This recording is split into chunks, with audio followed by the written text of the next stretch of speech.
Salutare tuturor și bine ați venit pe canalul Dincolo de Iluzii.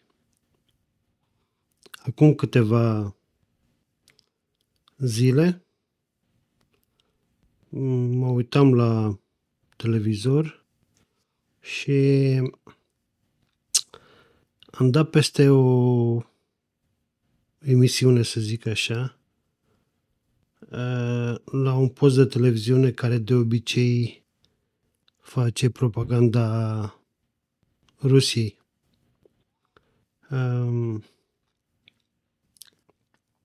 Era o emisiune cu, cred, 5-6 invitați și la un moment dat unul dintre invitați deschide un subiect, o narrativă despre cât de nasoală și cât de dăunătoare a fost aderarea noastră la Uniunea Europeană și la NATO. După care a început să vorbească elogios despre Rusia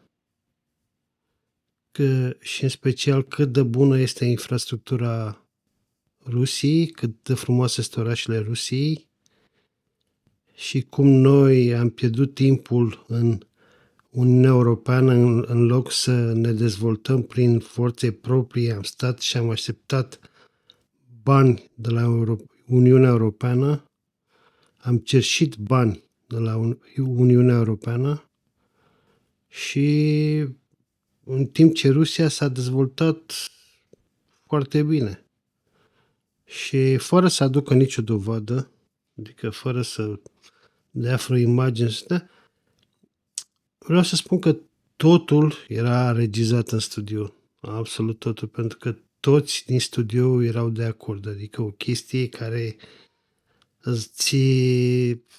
te face să te gândești dacă e ceva adevărat sau nu, dar îți dai seama din primul moment că totul este regizat. Adică nu era și în general în discuții pe anumite subiecte, în anumite emisiuni mai vezi oameni care se contrazic. Aici nu era niciun fel de contrazice. Toți erau de acord că Rusia are o infrastructură mai bună ca a noastră. Și de asta v-am pus și aceste imagini ca să vedeți cam cum stau lucrurile. Și se spunea acolo că, domne, infrastructura Rusiei e mult peste noi. Mai venea altul și completa și spunea, da, domne, cu 1000 de ani înainte noastră, ești nebun. Noi suntem niște pârliți. Și chestia genul ăsta care te făcea pur și simplu să vomiți. Știi? Și mă gândeam, bă, cât de bine a prins chestia asta. Nu vreau să dau numele televiziunii, pentru că nici nu am găsit emisiunea, deci după aceea am căutat-o pe YouTube să o găsesc, că vreau să vă pun fragmente din emisiune. Dar nu are absolut nicio importanță.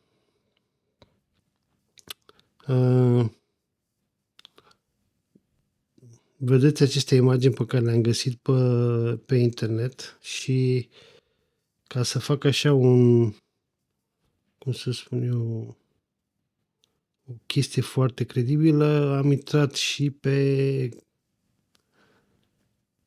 Google Maps, Street View și pot să arăt câteva imagini pe care le-am găsit eu. Nu știu, m-am uitat prin mai multe orașe, adică am vizualizat imagini prin mai multe orașe și într-adevăr Moscova arată binișor, Saint Petersburg arată binișor și încă câteva orașe, dar orașe mari de 300 de 200 de mii de locuitori au foarte mari probleme cu infrastructura, adică sunt multe străzi, sunt cartiere întregi în care nu există asfalt între blocuri. Și am să vă pun câteva imagini. Așa cum am zis, acesta este Google Maps. O să intru și pe Street View. După cum vedeți, Ucraina, Rusia, Moscova, și o să iau mai din spate un pic. Din estul îndepărtat al Rusiei, pentru că aici mi s-a părut cea mai mare chestie.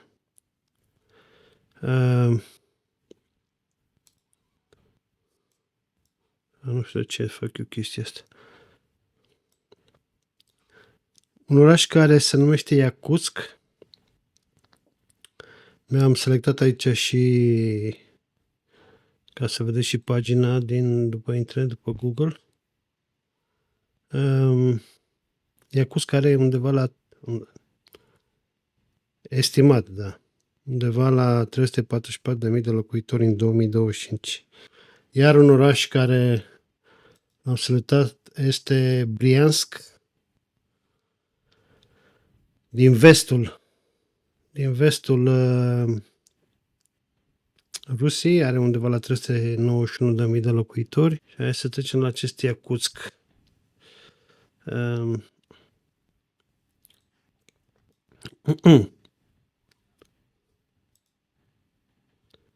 Să dacă mai găsim. Hai să intru aici.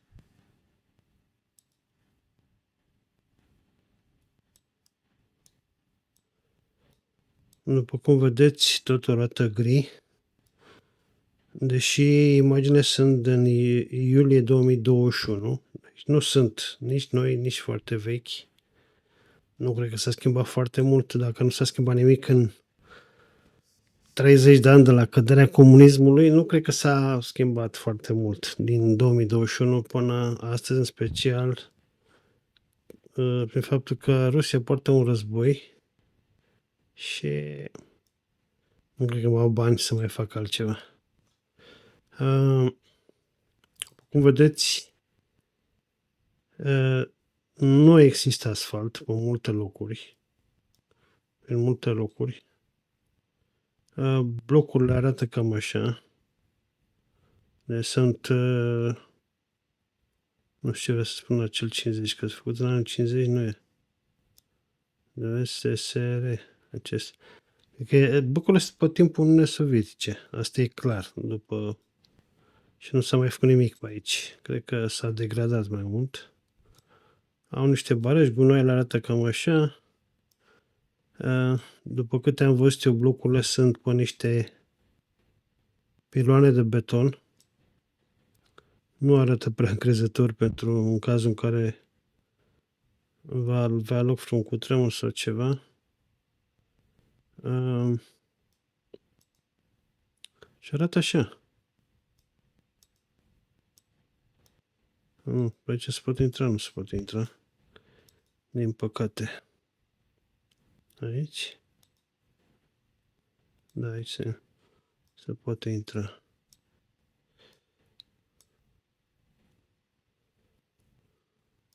Asta cred că este un magazin de cartier. Ce nu pot să înțeleg. Nu citesc, nu știu rusă, deși am făcut pe la școală. Nu mai țin minte nimic. Nu cred că am învățat prea mult la rusă.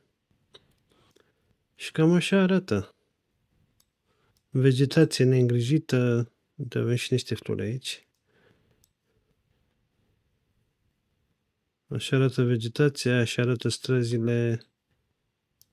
Nu știu ce să mai zic.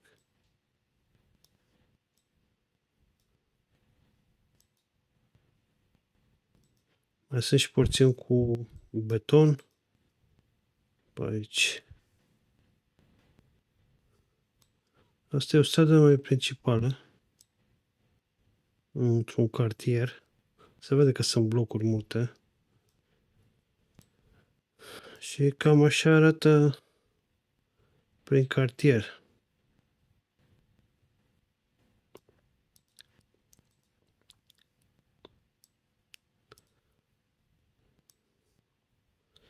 Cum am spus, mai este și Mai sunt și porțiuni cu beton, dar tot așa arată jalnic.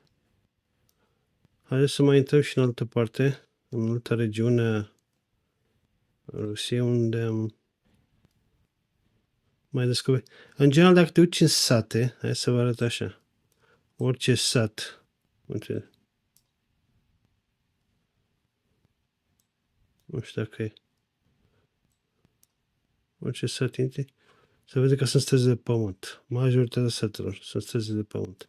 Aici nici nu poți să intri cu, că am încercat eu mai devreme. Deci sunt chestii de pământ. Sunt drumuri de pământ. Am mai găsit aici în Briansk.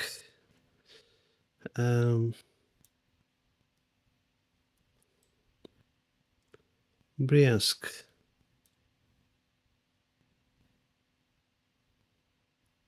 O să caut eu un...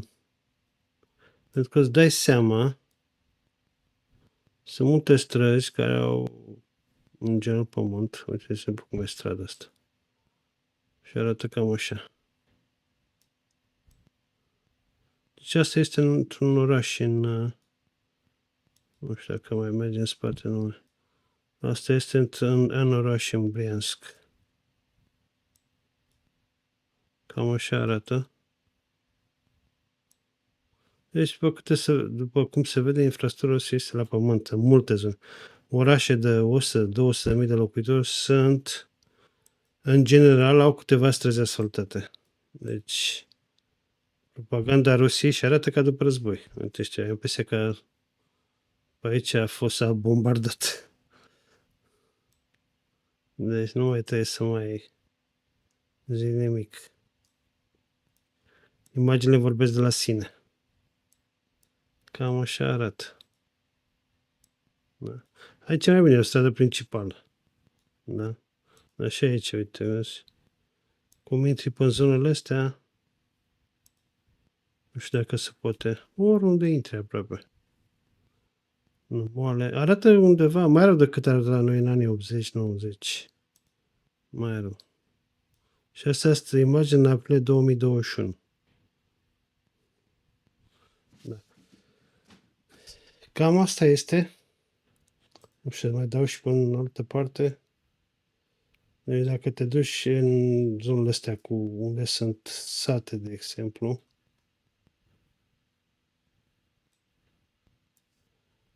și intru oriunde aici, e cam așa arată. Nu sunt sate, e oraș aici. E oraș, face parte tot din Briansk. Dar sunt case, uite, să văd blocurile aici.